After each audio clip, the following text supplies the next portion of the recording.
सुनने में केवल भगवान की ही बात नहीं, जगत की भी बात आएगी। सुनने में केवल भक्त की ही चर्चा नहीं, भगवान की भी चर्चा आएगी। सुनने में केवल श्रवण, केवल ऋषि का चरित्र ही नहीं है, राक्षस की भी बातें हैं। अच्छा और बुरा सब कुछ सुनकर हम जान जाएंगे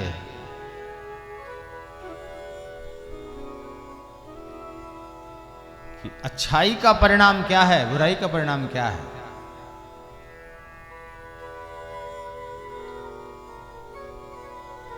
राजन, श्रवण करो, और जब सुन करके भगवान के स्वरूप और स्वभाव का बोध हो जाएगा कि उनके जैसा कोई नहीं है,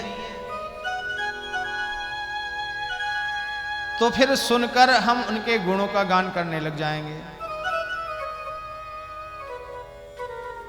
श्रोतव्य कीर्तितव्य, कीर्तन करें। कीर्तन का मतलब तारीफ, प्रशंसा, बड़ाई।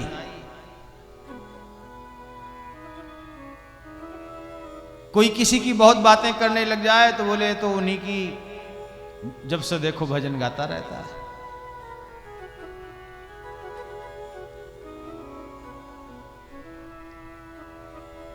भगवान के बारे में ही सुने और भगवान के ही गुणों का गान करें। सुनने को तो तब मिले जब कोई सुनाने वाला हो, कीर्तन तो तब हो जब अनुकूलता हो। अब घर में कीर्तन होने लग जाए,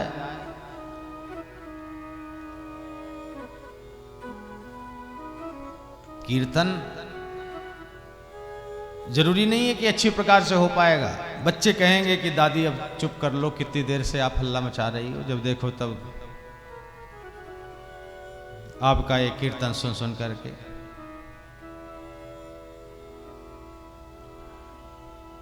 व्यवधान है, सबके लिए एक जैसी स्थिति नहीं हो सकती। अब हमारे श्री श्याम सुंदर जी स्वामी जी, निरंतर इनका कीर्तन चलता रहता है। 2 मोबाइल रखे हैं, एक में तो महामंत्र चलता रहता है। इनको कोई मना नहीं करता, इन्होंने खूब सत्संग किया है, खूब भजन किया है। जरूरी नहीं सबके लिए वही स्थिति हो। तुरंत बंद करा दिया जाएगा कि चुप कर दो, अब बहुत हो गया। तो जब कथा न मिल पाए, जब कीर्तन न हो पाए, तब क्या करें? श्री सुखदेव जी कहते हैं स्मर्तव्य, स्मरण करें। स्मरण में कोई बाधा नहीं। हाथों से काम हो रहे हैं, शरीर से जगत का व्यवहार हो रहा है, और स्मरण चल रहा है। मन से ही तो स्मरण करना है। मन कहां है ये तो हम ही को पता है। बैठे तो आप कथा में हो, देख भी हमारी ओर रहे हो, लग रहा है कि कथा सुन रहे हो। अब मन से कहां हो तो आप ही जानो।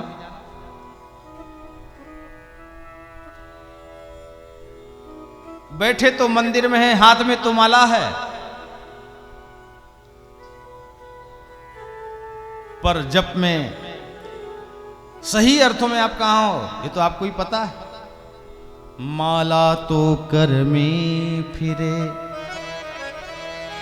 जीव फिरे मुख माहि, ये मनुआ तो चहुं दिस फिरे, ऐसो सुमिरन नाहि। स्मर्तव्य, स्मरण करें। फायदा क्या होगा? बोले यदि भय मुक्त होना चाहते हो,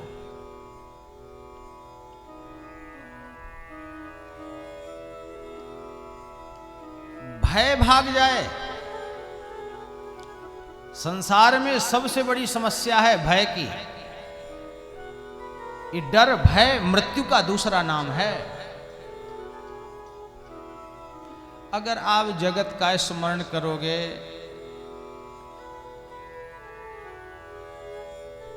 मित्र का स्मरण करोगे, शत्रु का स्मरण करोगे, धन का स्मरण करोगे, पद का स्मरण करोगे, ये सब भय देने वाले हैं।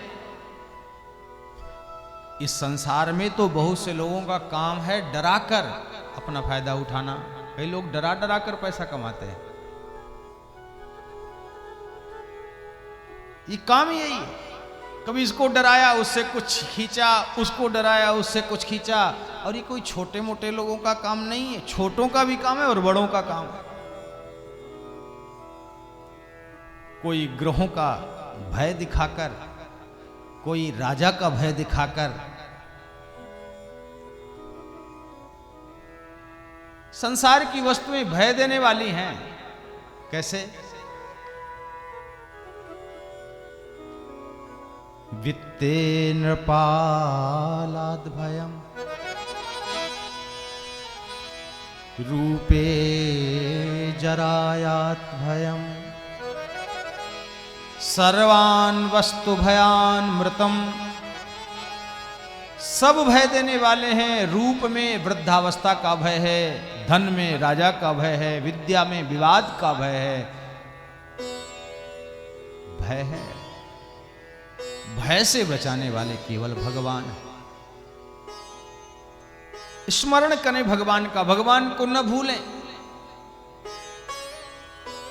राम नाम विसार बंदे, राम नाम विसार, राम नाम विसार बंदे, राम नाम विसार, राम नाम विसार बंदे, श्याम नाम विसार, राम नाम विसार बंदे, श्याम नाम विसार।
सुंदर प्यारे और रसीले।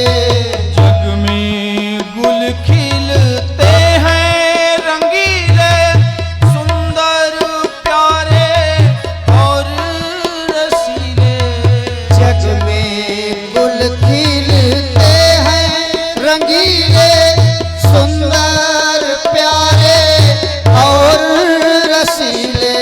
मत कर तो इनसे प्यार बंदे, राम नाम विशाल।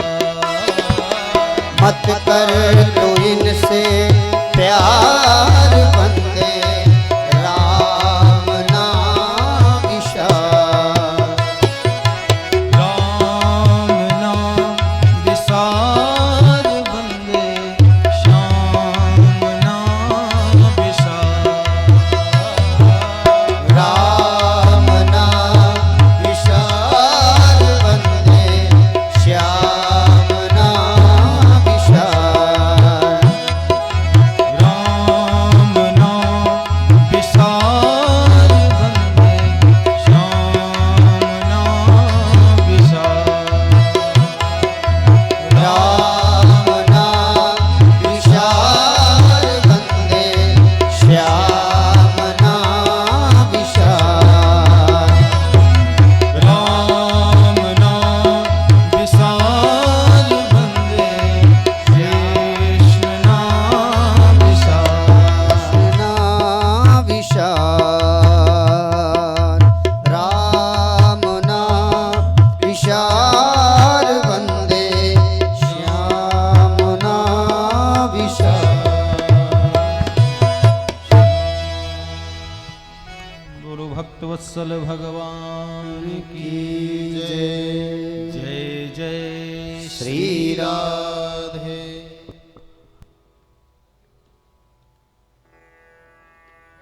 भगवान शुकाचार्य जी राजा परीक्षित को कहते हैं हमेशा भगवान से जुड़े रहो।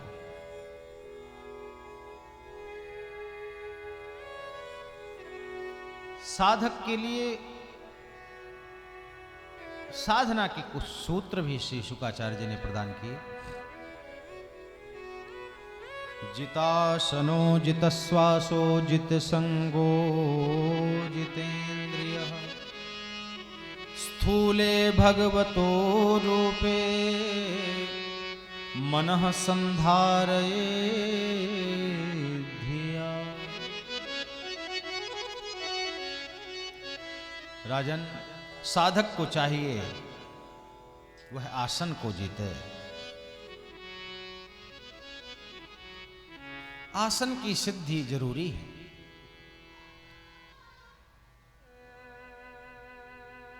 ऐसे बैठें जैसे हम दीर्घ काल तक, लंबे समय तक बैठ पाएं। ये बैठना, एक आसन में स्थिर रहना, इसके लिए भी अभ्यास की आवश्यकता है।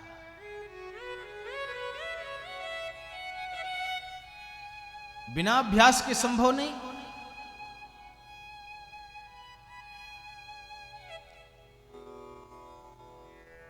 कभी बैठना पड़ जाए, मुश्किल होगा।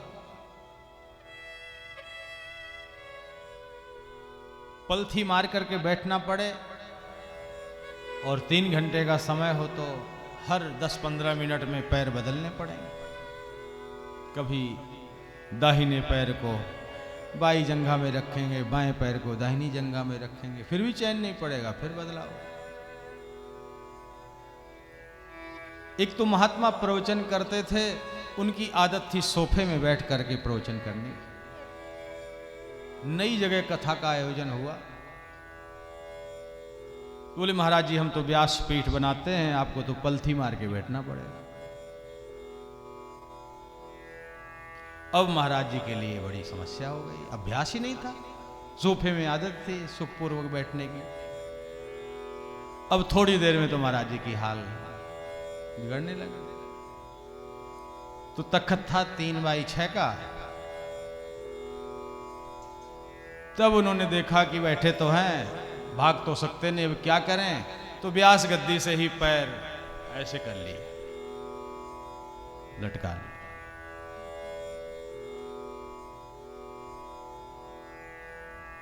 जितासन, आसन को जीतना पड़ेगा अभ्यास के द्वारा। आसन कैसा हो जिसमें हम बैठकर पूजा करें?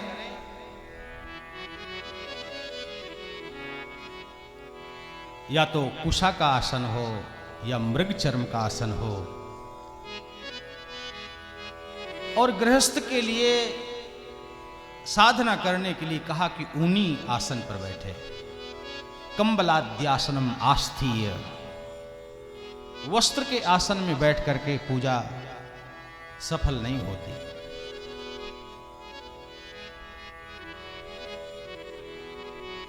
पहले कथा सुनने के लिए भी माताएं जाया करती थीं, तो अपना आसन साथ में लेके जाती थी कि अपने आसन में बैठे।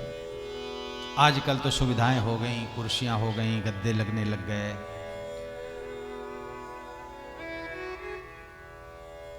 समय का परिवर्तन है। जित संगो, साधक को चाहिए आसन को जीते और श्वास को भी जीते। श्वास से, प्राणायाम के द्वारा प्राणायाम करें।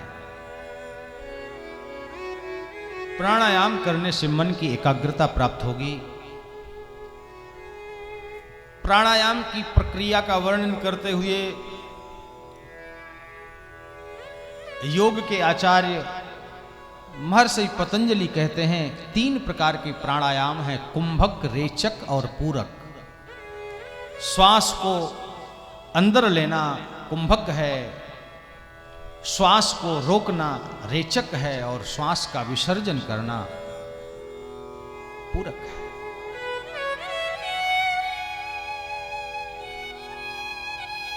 प्राणायाम एकाग्रता के लिए, जो ध्यान लगाना चाहता है, समाधिस्थ होना चाहता है, कुंडलिनी जागृत करना चाहता है। दक्षिण भारत के एक महापुरुष हुए रमण महर्षि, उन्होंने वेदांत पर ग्रंथों में लिखा है कि साधक को चाहिए कि वह अपने प्राणों का, अपने प्राणवायु का, अपनी श्वास का नियंत्रण करे। नेत्र बंद करके बैठ जाए। बोले महाराज कैसे मन एकाग्र होगा, कैसे ध्यान लगेगा? बोले मन तो भागने वाला है, मन कहीं ना कहीं जाएगा। तो जहां जा रहा है उसे जाने, हमें क्या करना है? आपको कुछ नहीं करना, केवल अपने श्वास पर विचार करना है। हमारी श्वास कहाँ है? श्वास हम लेते हैं, रोकते हैं, छोड़ते हैं। श्वास का अनुसंधान करने से हमारी एकाग्रता प्राप्त होगी, हमारा शरीर भी स्वस्थ रहेगा, बहुत लाभ होगा। साधना भी सफल होने लग जाएगी, एकाग्रता सिद्ध हो जाएगी।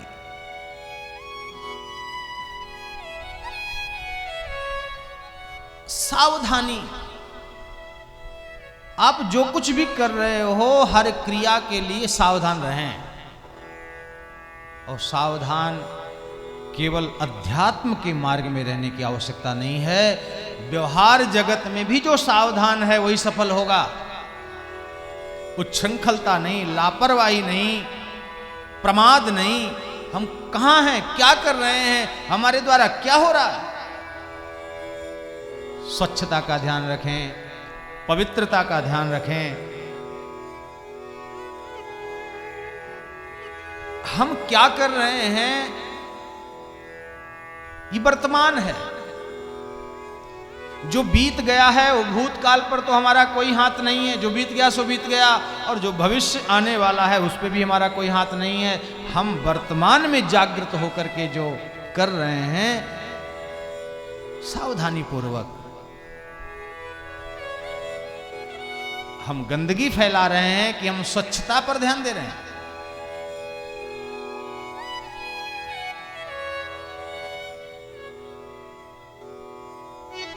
हमारे द्वारा जो कुछ हो रहा है उससे किसी को क्षति तो नहीं होगी, उससे किसी को हानि तो नहीं होगी।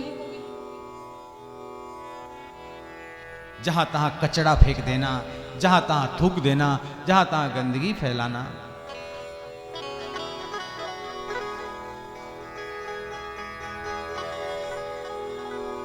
माताएं विशेष करके ध्यान दें, हम सबका ध्यान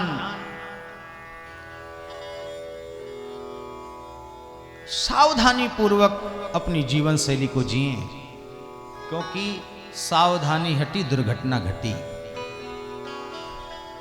हम कचरा फेंकते हैं आजकल, पॉलीथीन, प्लास्टिक। सरकार अभियान चला रही है कि पॉलीथीन का निर्माण बंद हो जाए, क्योंकि हम बाजार से लेकर के तो आते हैं चीजें पॉलीथीन में, और बाद में उन्हीं पॉलीथीनों में भरकर कचरा जहां तहां फेंक देते हैं। पर्यावरण को अशुद्ध करने वाली पॉलीथीन आपने फेंक दिया, सब्जी डाल दी, केले के छिलके डाल दिए, अब वो पॉलीथीन गाय ने अगर खा लिया तो निश्चित ही है गाय का मरण हानिकारक है।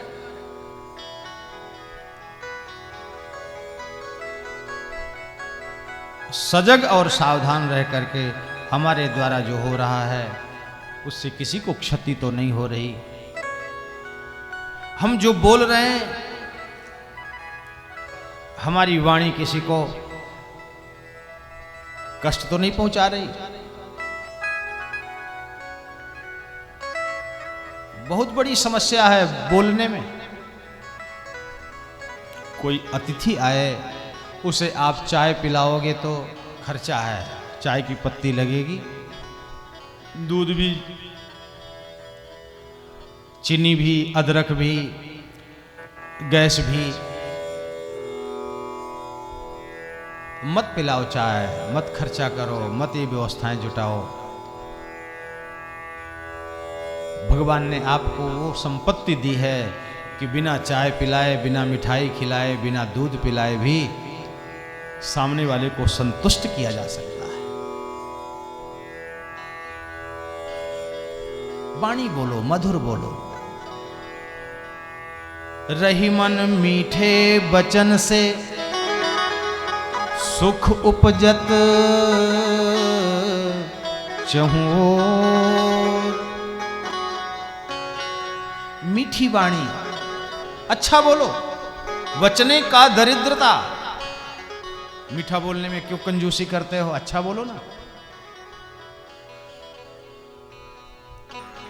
कई वर्ष पहले की बात है, आपके राजस्थान में है, इसी क्षेत्र में राय सिंह नगर में हमारी भागवत थी। तो वहां पर धर्म संघ संस्कृत विद्यालय गुरुकुल चलता है।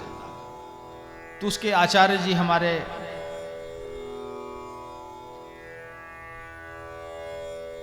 काफी स्नेही हैं, बड़ा आदर करता हूं मैं उनका, और वो भी बड़ा स्नेह रखते हैं। तो उनके कोई मिलने वाले थे, उनकी कुछ समस्या थी, तो मेरी ओर इशारा करके कर दिया कि महाराज जी आपकी समस्या का समाधान करेंगे। मैंने पूछा क्या समस्या है आपकी? तो उन्होंने कहा महाराज इनको वशीकरण का मंत्र चाहिए।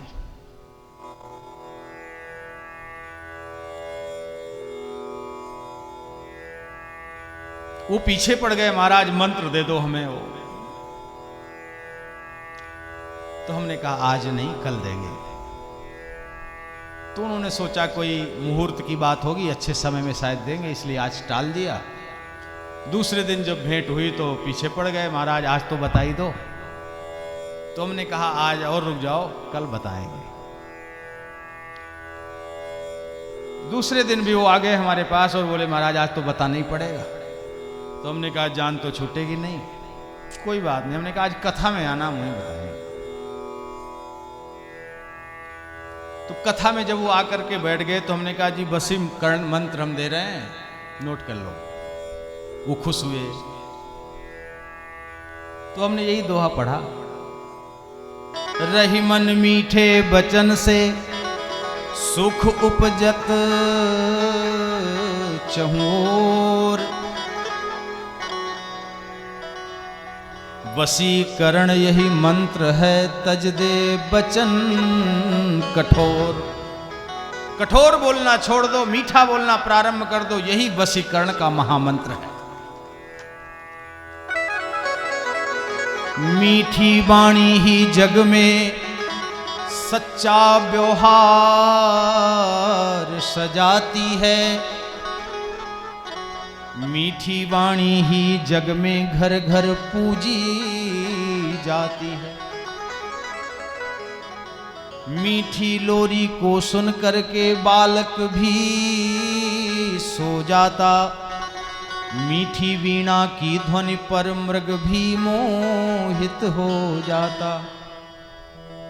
जिसको सुनकर खुश हो जाते, रोम रोम सब प्राणी। सदा प्रेम से सबसे बोलो, सुंदर मीठी वाणी। हमारे द्वारा जो क्रिया हो रही है, हमारे द्वारा जो कहा सुना जा रहा है, सब पर हमारा नियंत्रण हो। सावधानी पूर्वक सजग सावधान रहें।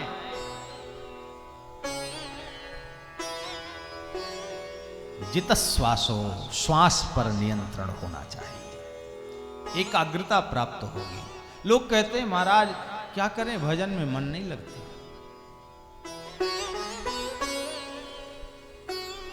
ये मन की एकाग्रता प्राणायाम से प्राप्त होगी।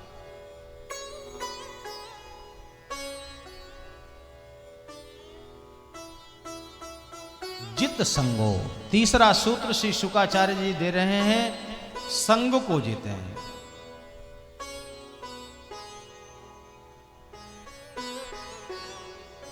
भजन करने वाले को, साधक को किसी के साथ की जरूरत नहीं है। तपस्या भजन अकेले होता है। साधक खोजता है कि कब मुझे एकांत मिले, कब मैं अकेला हूं।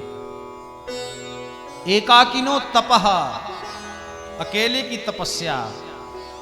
विषयी व्यक्ति जब उसे एकांत मिलता है तो वह विषयों का चिंतन करता है, और जब साधक को एकांत मिलता है तो वो भजन में लग जाता है।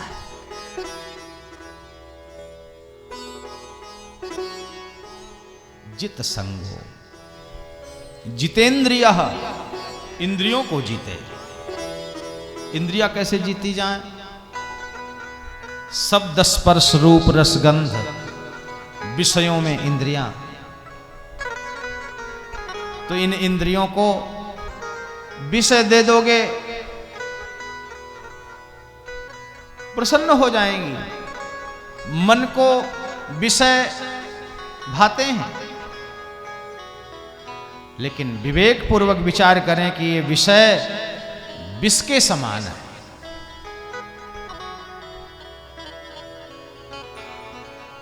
भगवान शंकराचार्य से एक जिज्ञासु ने प्रश्न किया, भगवान बंधन और मुक्ति का भेद क्या है?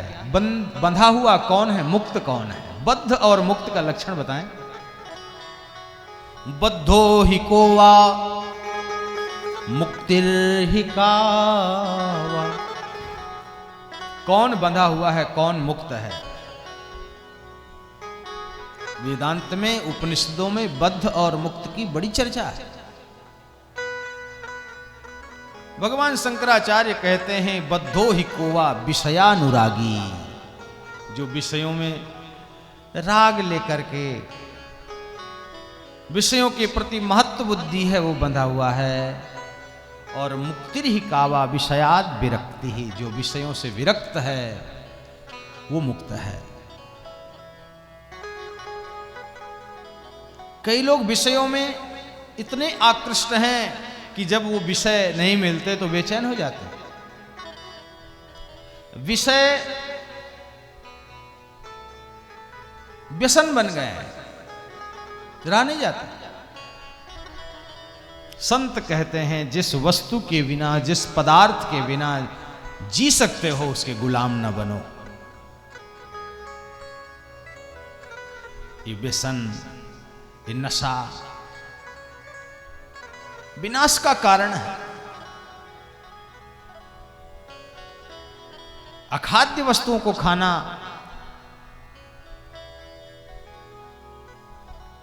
ये तन भजन करने के लिए मिला है।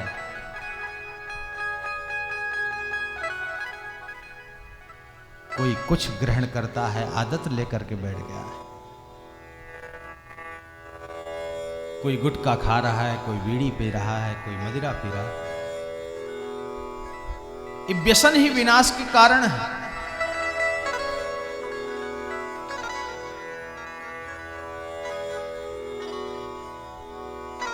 खाना ही है तो क्या खाओ? स्नेह की इलायची खाओ, लघुता की लौंग खाइए।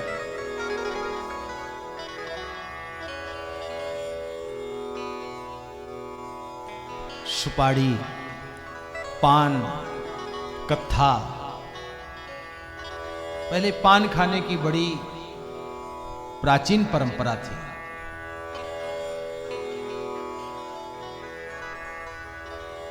मुंह रचता था, मुंह लाल होता था।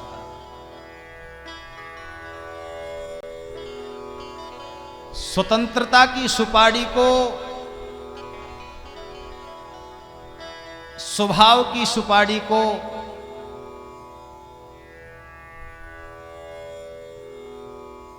कर्तव्य की कथा को, लघुता की लौंग को, स्नेह की इलायची को, चरित्र के चूने को, अपना जीवन व्यसन के लिए नहीं है।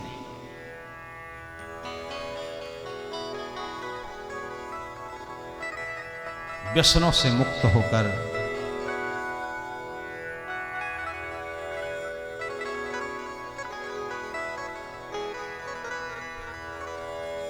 जीवन बड़ा ही बहुमूल्य है, बड़ा ही दुर्लभ है।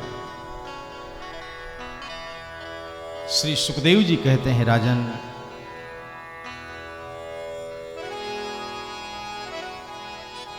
इंद्रियां मनोरंजन चाहती हैं, मनोमंथन हो। पदार्थ चाहते हैं, लेकिन वो पदार्थ हम किस प्रकार से ग्रहण करें? असमर्पित वस्तु नाम त्यागः, बिना भगवान को समर्पित की हुई चीज को हम ग्रहण ही नहीं करेंगे।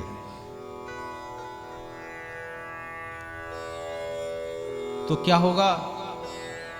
भगवान को जो समर्पित कर दोगे वही चीज ग्रहण करोगे तो वो भोग बन जाएगा, और जब भोग बन जाएगा उसको ग्रहण करने में बंधन नहीं है।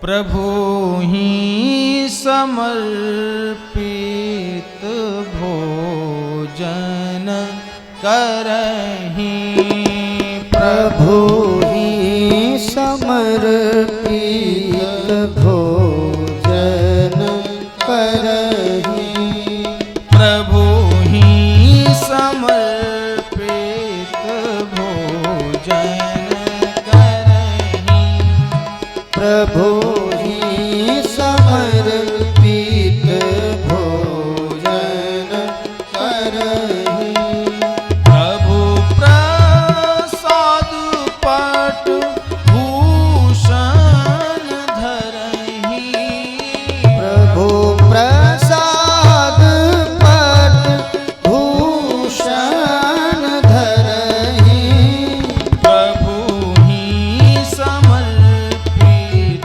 भोजन करहि, प्रभु ही समर्पित भोजन करहि, भोजन करहि, भोजन करहि। जो विषयों से विरक्त है वही मुक्त है, और जो विषयानुरागी है वो बंधा हुआ है। श्री सुखदेव जी कहते हैं राजा ने इस प्रकार से अपनी जीवन शैली को बनाकर साधक को चाहिए कि स्थूले भगवतो रूपे मनः संधारे दिया। इस जगत को देखो। पहले तो कहा कि जगत से हटकर अपने में स्थित हो जाओ। अब आसन को जीतो, संग को जीतो, इंद्रियों को जीतो, और अब कह रहे हैं कि स्थूले भगवतो रूपे, इस जगत को देखो। और कैसे देखो कि यह जगत जो कुछ भी है, वृक्ष, पर्वत, पशु, पक्षी, मनुष्य, जीव जंतु, जहां जहां नजर जा रही है, यह स्थूल जगत है। सूक्ष्म जगत नेत्र बंद करके देखा जा सकता है और स्थूल जगत खुले नेत्रों से देखा जाता है। तो उस स्थूल जगत को ही भगवान का विग्रह मान लो। कैसे? पद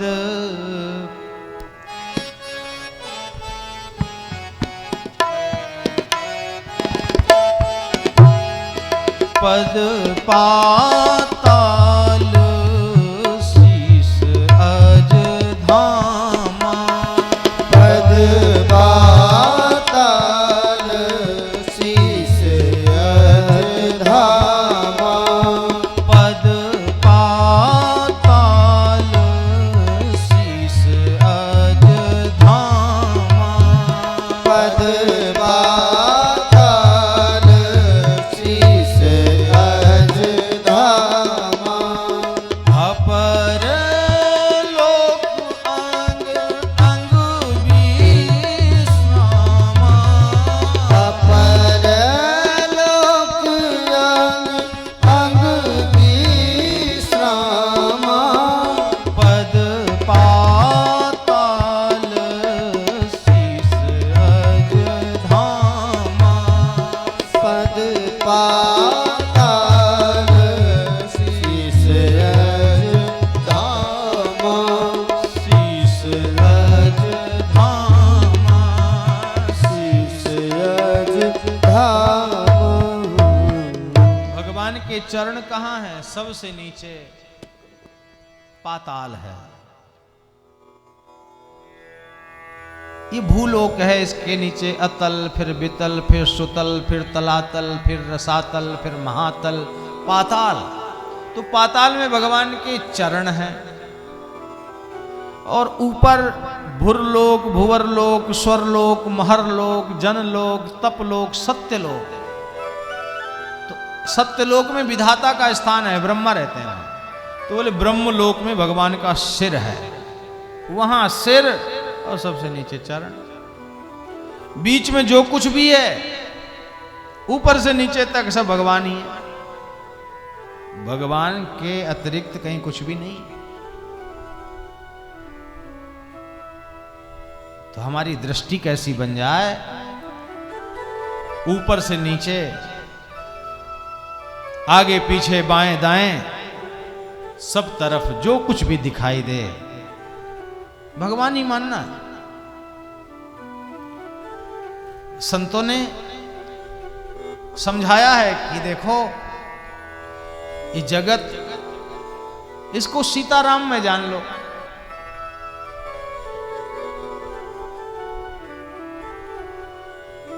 सिया राम मैं सब जग जानी।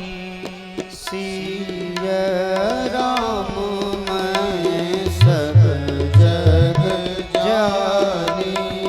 सिया राम मैं सब जग जानी। सिया राम मैं सब जग जानी। करऊं प्रणाम जोरी जूग पानी। करहु प्रणाम जोरी जुग पानी। करऊं प्रणाम जोरी जूग पानी। करहु प्रणाम जोरी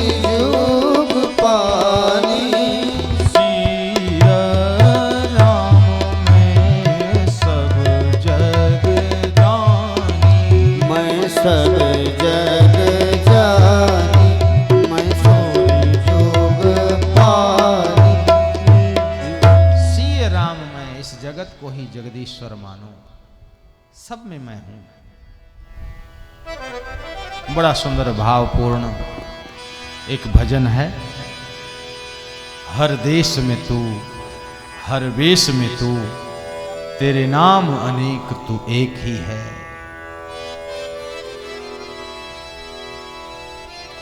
तू एक है, नाम अनेक है, रूप भी अनेक है। वृक्ष में भी तू, नदी में भी तू, सागर में भी तू, जल में भी तू, थल में भी तू।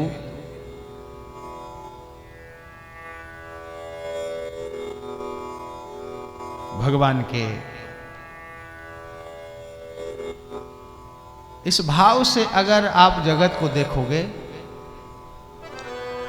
तो फिर समस्या नहीं रहेगी। कैसे? निज प्रभु मैं देखहीं जगत कहीं सन करहीं विरोध। अगर सब में भगवान दिखने लग जाएंगे तो फिर विरोध समाप्त हो जाएगा, फिर झगड़े समाप्त हो जाएंगे, फिर सास बुरी नहीं लगेगी, फिर ननंद खराब नहीं लगेगी, फिर शत्रु दुख नहीं देगा। सब में भगवान भगवत बुद्धि आ जाए। हर देश में तू, हर देश में तू, हर देश में तू,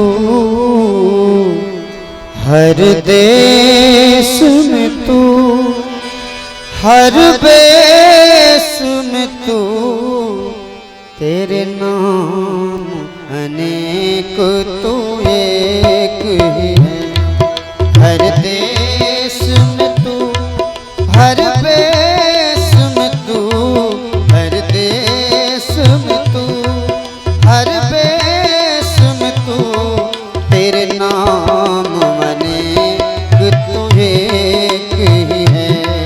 तेरे नाम अनेक तू एक ही है। तेरी रंग भूमि यह विश्वधरा, तेरी रंग भूमि यह विश्वधरा, रूप अनेक तू एक ही है। तेरे रूप अनेक तू एक ही है। हर देश में तू, हर देश में तू, हर देश में तू, हर देश में तू, तेरे नाम अनेक तू एक ही है। तेरे नाम अनेक तू एक ही है।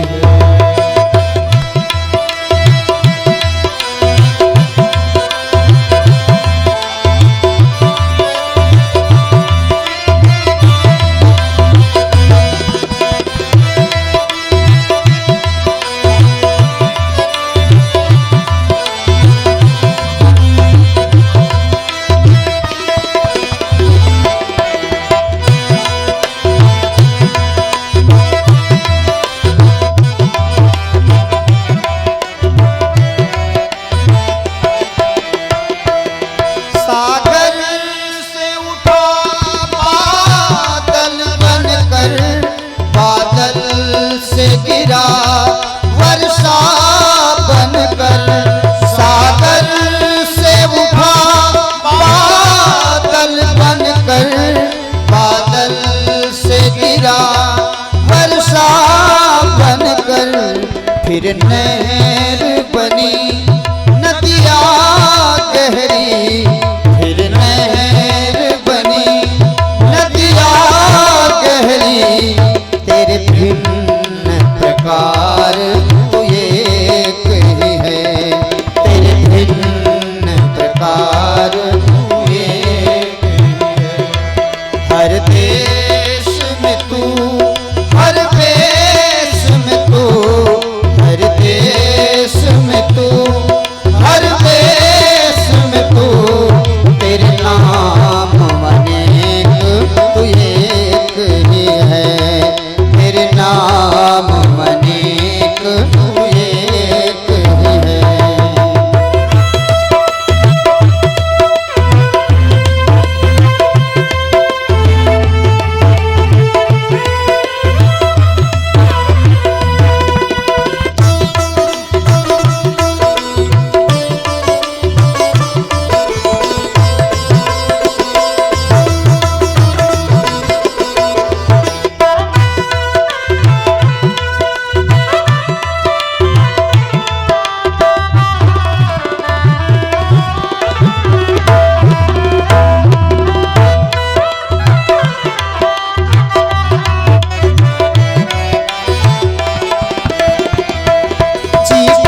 वृक्ष विशाल बना, फिर पर्वत वृक्ष विशाल बना। सौंदर्य तेरा तू एक ही है, सौंदर्य तेरा तू एक ही है। हर देश में तू, हर देश में तू, हर देश में तू, हर देश में तू, तेरे नाम अनेक तू एक है, तेरे नाम अनेक तू एक ही है।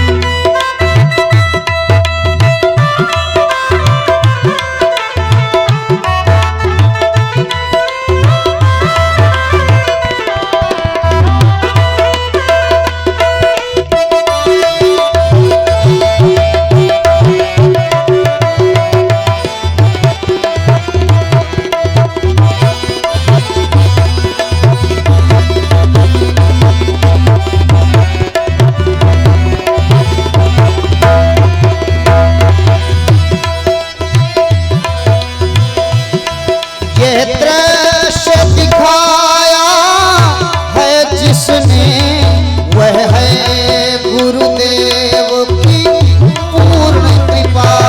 ये दृश्य दिखाया है जिसने, वह है गुरुदेव की पूर्ण कृपा। कृपा कर कोई ना और दिखा, कृपा कर कोई ना और दिखा। सब में तू और सब एक ही है, सब में तू और सब एक ही है। हर देश में तू, हर देश में तू, हर देश में तू, हर देश में तू, तेरे नाम अनेक तू एक ही है। तेरी रंग भूमि है विश्वधरा, तेरी रंग भूमि है विश्वधरा। तेरे रूप अनेक तू एक ही है, तेरे रूप अनेक तू एक ही है। हर देश में तू, हर देश में तू, तेरे देश में तू, हर देश में तू, तेरे नाम अनेक तू एक ही है, तेरे नाम अनेक तू एक ही है, तेरे नाम अनेक तू एक ही है। भक्त वत्सल भगवान की जय जय श्री राधे। स्थूले भगवतो रूपे संत ऐसी व्यापक दृष्टि प्रदान करते हैं और हमारा सनातन धर्म हमें भगवान से जोड़े रखने के लिए वृक्ष की भी पूजा कराने के लिए प्रेरित करता है।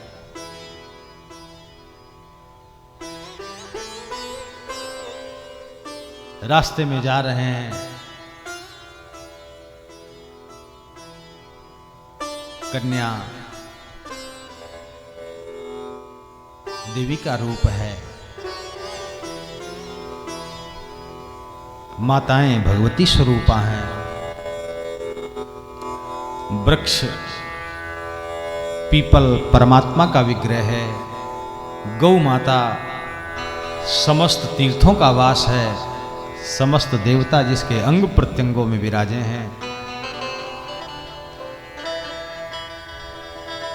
गौ माता, बस एक गाय की सेवा कर लो, गाय का दर्शन कर लो,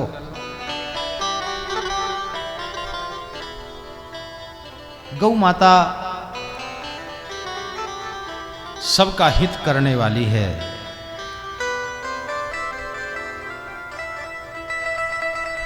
आरोग्यता प्रदान करने वाली है, औषधि देने वाली है।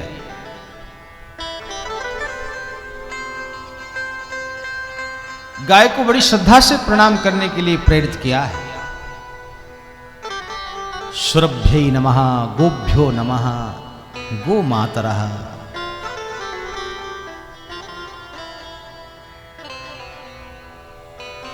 गोविंद गोपाल गायों के पीछे चलते हैं। जो जगत को कुछ दे रहा है, जो जगत का हित कर रहा है, जिससे सबका भला हो रहा है, वो भगवान ही है।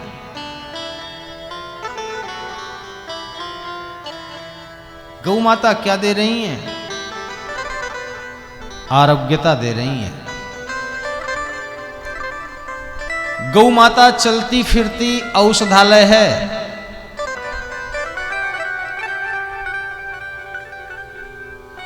गोबर गोमूत्र, दूध दही घी, ये 5 द्रव्य मिलकर पंचगव्य बनता है। और इतना पवित्र है कि गंगा जल से जो पवित्र नहीं हो सकता, वो पंचगव्य से पवित्र होगा। यज्ञ अनुष्ठान, कोई भी बड़ा सत्कर्म प्रारंभ होता है तो पहले विद्वान लोग प्रायश्चित्त कराते हैं। प्रायश्चित्त संकल्प होता है यज्ञानुष्ठान करने का अधिकार प्राप्त हो जाए। पवित्रता, जो पवित्र होगा वही तो भगवान की आराधना करेगा। देवता का पूजन तब होगा जब हम देवता बन जाएंगे। देवो भूत्वा देवान यजेत, तो देवता हम कैसे बनेंगे? पवित्रता कैसे प्राप्त होगी? बोले पंचगव्य प्राशन का एक विधान है। 5 द्रव्य, इन सबको मिलाकर पंचगव्य निर्मित होता है। महिमा क्या है? यत्त्वदस्तिगतम पापम देहे तिष्ठति माम के, प्रासनात् पंचगव्यस्य दहत्यग्निरिवेन्धनम। अस्थियों में बसे हुए जो पाप हैं, प्रासनात् पंचगव्यस्य, पंचगव्य का प्राशन करने मात्र से जैसे अग्नि ईंधन को जलाकर खाक कर देती है, वैसे पंचगव्य पापों का प्रक्षालन कर देता है, पापों को नष्ट कर देता है। बोलो गौ माता की जय हो, वृंदावन बिहारी लाल की जय हो। श्री शुकाचार्य भगवान ने राजा परीक्षित को सर्वत्र भगवत बुद्धि हो जाए ऐसा उपदेश किया। परीक्षित ने भगवत संबंधी प्रश्न किया, सृष्टि विषयक प्रश्न किया, तो श्री शुकाचार्य जी ने कहा कि ऐसा ही प्रश्न विदुर जी ने मैत्रेय ऋषि से किया था। कब? जब धृतराष्ट्र को सच्ची शिक्षा दे रहे थे विदुर जी कि दुर्योधन आपका बड़ा गलत रास्ते पर चल रहा है, बेचारे पांडवों को सता रहा है, उनका अधिकार नहीं दे रहा, तो उनका अधिकार उन्हें दे दो। बहुत कुछ नहीं चाहते हैं,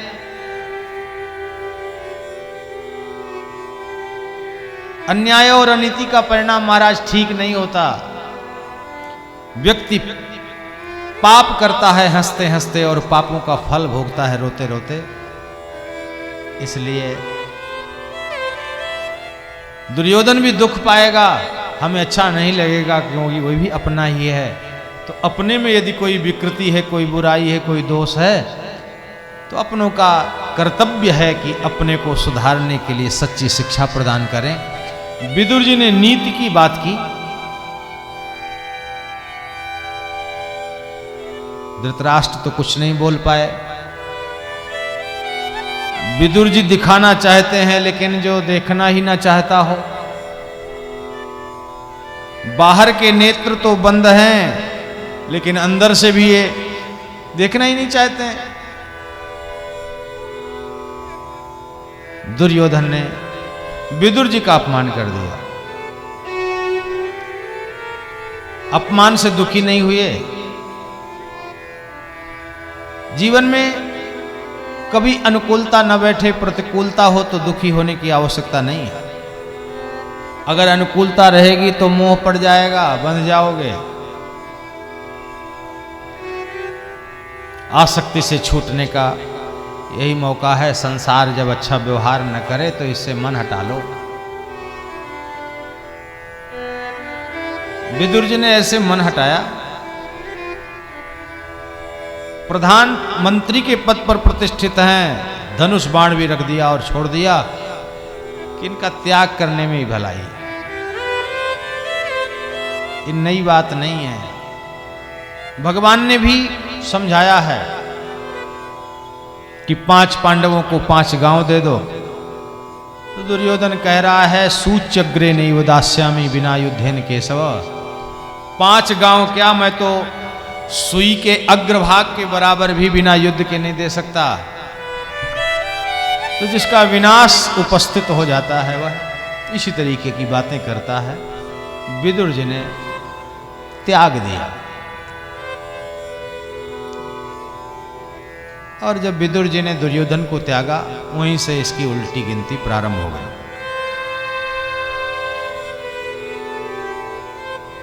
साधु पुरुष का जब तिरस्कार होता है, अपमान होता है, तो समय बदल ही जाता है। रावण ने विभीषण का त्याग किया।